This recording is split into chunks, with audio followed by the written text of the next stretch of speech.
আসসালামু আলাইকুম। কেমন সবাই? আশা করি সবাই ভালো আছেন। আলহামদুলিল্লাহ আমিও ভালো আছি। আহ, কিছু কথা বলার জন্য আসছি, সেটা হইলো যে সেই আন্দোলন। কারণ গত ভিডিওতে একটা কথা বলছিলাম যে বাংলাদেশে আর কিছু না হোক, আন্দোলন সঠিকভাবেই হইতেছে। অন্যান্য কাজকর্ম যাই না হোক, বিক্ষোভ আন্দোলন এগুলোর সঠিকভাবে হইতেছে। এটা নিয়ে কারো কোনো মাথা ব্যথা নাই, কারো কোনো আক্ষেপ নাই, দুঃখ নাই, কিচ্ছু নাই। আন্দোলন সঠিকভাবে হইতেছে। এবার এটা ঘরে হোক, বাইরে হোক, রাজপথে হোক, সব জায়গায় হোক আন্দোলন হইতেছে। এবারের আন্দোলনটা হইলো চট্টগ্রাম বন্দর বিদেশিদের হাতে দিয়ে দিতেছে।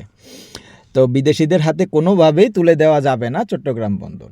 তো চট্টগ্রাম বন্দর বিদেশিদের হাতে তুলে দেওয়া যাবে না, ভাই কে বলছে আপনারা বিদেশিদের হাতে তুলে দিবে চট্টগ্রাম বন্দর? কোন পাবলিকটা কইছে, বা কোন সরকারের উপদেষ্টা কইছে, বা প্রধান উপদেষ্টা কি কোনোদিন বলছে, বা কোনো উপদেষ্টা কি বলছে যে সরকার বিদেশিদের হাতে চট্টগ্রাম বন্দর তুলিব? পৃথিবীর বিভিন্ন দেশ যারা বর্তমানে ইস্টাবলিশ, সবাই বিদেশিদের হাত ধইরেই বড় হয়েছে। যেটা ছিল আজ থেকে ৩০-৩৫ বছর আগে, সেটা এখন যা সরকার করতে চাইতেছে। ভাই বাধা দিতেছেন কেন? কি জন্য? কি দরকার বাধা দেওয়ার? দেন না, একটা কাজ করতে দেন না তারে। বন্দরটারে একটা আন্তর্জাতিক মানের স্থানে নিয়ে আসুক না, বিদেশিদের হাত ধরে আসুক না, সমস্যাটা কি? তারা আসলে তো 5 বছরের জন্য আসবো, তারা আসলে তো 2 বছরের জন্য আসবো। এমন তো না যে যুগ যুগ ধরে এবছর এই বন্দরে তারা স্থায়ী খুঁটি গেড়ে বসে থাকবো। তারা আসবে, তারা জিনিসটাকে আন্তর্জাতিক মানের কইরা দিয়া তারা আবার চলে যাবে। তারা একটা লিমিটেড সময় নিয়ে এই দেশে আসবে। এই লিমিটেড সময়ের ভিতরেই তারা বন্দরটাকে আন্তর্জাতিক মানের এবং সুন্দর সমৃদ্ধ করে দিয়ে যাব। এরকমভাবে তারা আসবে। তারা তো ভাই আমাদের দেশ দখল করতে আসবে না, আমাদের বন্দর দখল করতে আসবে না। কেন ভাই? তারা বন্দর দখল করে লাভটা কি তাদের? তাদের কি অভাব আছে? যারাই আসবো তাদের কি অভাব আছে? ধরেন আমেরিকা থেকে আসলো, আমেরিকার কি বন্দর নাই? আছে। ইউকে থেকে আসলো, ইউকে কি বন্দর নাই? আছে। হ্যাঁ, আপনার কেন রে ভাই এই ফালতু আন্দোলন করেন? কেন? কি দরকার? মানুষরে কি এখনো বোকা ভাবেন? মানুষ এখনো বোকা যে না আন্দোলন করলে হয়ে যাবো গা? হ্যাঁ? ক্ষতিগ্রস্ত হইতেছে আপনি। আপনি যে আন্দোলন করতেছেন আপনি ক্ষতিগ্রস্ত হইতেছেন, আমি ক্ষতিগ্রস্ত হইতেছি না।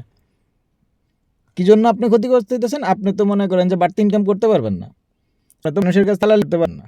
এই জন্য আপনি ক্ষতিগ্রস্ত হইতেছেন। আপনি ক্ষতিগ্রস্ত হইতেছেন বিদায় আপনি ভাবতেছেন যে পুরো দেশের মানুষ ক্ষতিগ্রস্ত হইতেছে। পুরো দেশের মানুষ তো ক্ষতিগ্রস্ত হইতেছে। দেশের মানুষ আজকে শুরু করুক, আগামী 5 বছর পরে এই চট্টগ্রাম বন্দরে মানুষ যখন যাবে তখন চিন্তা করবে যে হ্যাঁ, একটা বন্দরে আসছি আমি, এটা একটা পোর্ট, এই পোর্টে আমি আসছি। পোর্টটা দেখতে অনেকটা সুন্দর, অনেকটা স্টাবলিশ। আমি ওইখানে গেলে কোনো কিছু আমার আটকায় না, সব কিছু সহজে হয়ে যায়। এখন তো ভাই সহজে হয় না। এত এরে টাকা দাও, ওরে টাকা দাও, তারপরে কাগজপত্র ঠিক হয়, তারপরে যায় মাল খালাস করেন।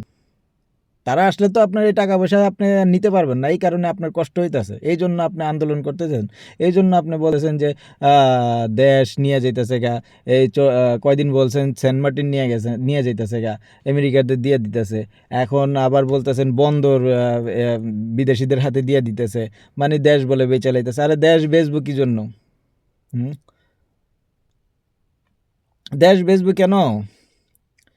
আপনার বিদেশিরা আইসা পদ্মা সেতু করে নাই, দেশ নিয়ে গেছে গা। দেশের জিনিস তো দেশেই রয়েছে। না, এরা খুঁটি আসছে যে পদ্মা সেতুর খুঁটি কাটছে যে চায়নাতে, পদ্মা সেতুর খুঁটি কাটছে যে আমেরিকায়, কোন জায়গায়? বাংলাদেশেই তো কাটছে। আর চট্টগ্রাম বন্দরে যদি একটা ব্রিজ করে, চট্টগ্রাম বন্দরে যদি একটা পোর্ট করে, একটা জেটি করে, এখন জেটিটা কি এরা কি তাদের দেশে করবো না আমাদের দেশে করবো? তারা যদি কালকে চলে যায়, এটা কি তাদের দেশে নিয়ে যাবো গা, না আমাদের দেশে থাকবো? আমাদের দেশেই থাকবো।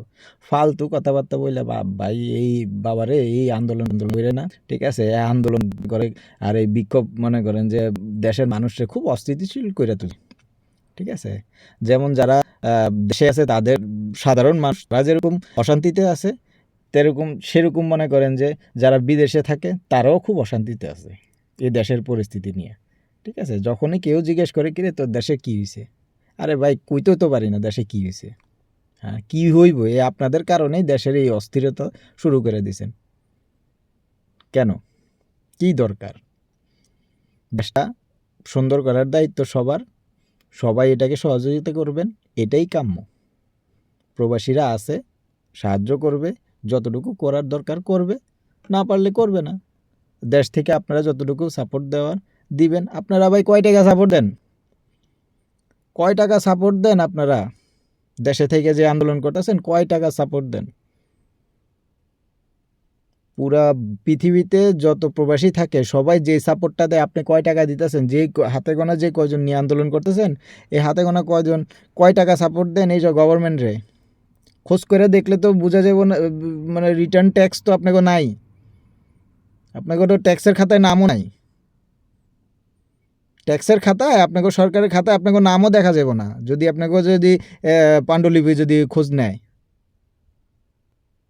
বাদ দেন এসব উল্টাপাল্টা কথাবার্তা, বিদেশিদের হাতে দিবে না। শুধু শুধু তারা একটা লিমিটেড টাইম নিয়ে আসবে এই দেশে, যদিও একটা টাইম নিয়ে আসবে, লিমিটেড টাইমের ভিতরে তারা যা কাজ করার করবে, করার পরে এটা আপনাদের কাছেই আবার হ্যান্ড ওভার করে দিয়ে যাব। ওনারা চাইতেছে, উপদেষ্টারা চাইতেছে দেশটা একটা সুশৃঙ্খল, মানে একটা ডিসিপ্লিনের ভিতরে আসুক, ডিসিপ্লিনের ভিতরে আসুক। ডিসিপ্লিনটা আমাদের দরকার, আমাদের দেশের মানুষের ভিতরে ডিসিপ্লিন নাই, ডিসিপ্লিনটা দরকার। আশা করি যতটুকু বোঝার বুঝেছেন, যারা শুনছেন তারা বুঝবেন, যারা শুনেন নাই তারা তো, আমি তো আর অতটা কী কয় ওটা ফেমাস লোক না যে আমার কথা সবার কান পর্যন্ত পৌঁছাইব। যাদের পৌঁছাইব তারা ততটুকু বুঝবেন, বুঝা শুনে সামনে নির্বাচন ওই প্রার্থীরাই ভোট দিয়েন, ঠিক আছে? ভালো থাকবেন, আল্লাহ হাফেজ।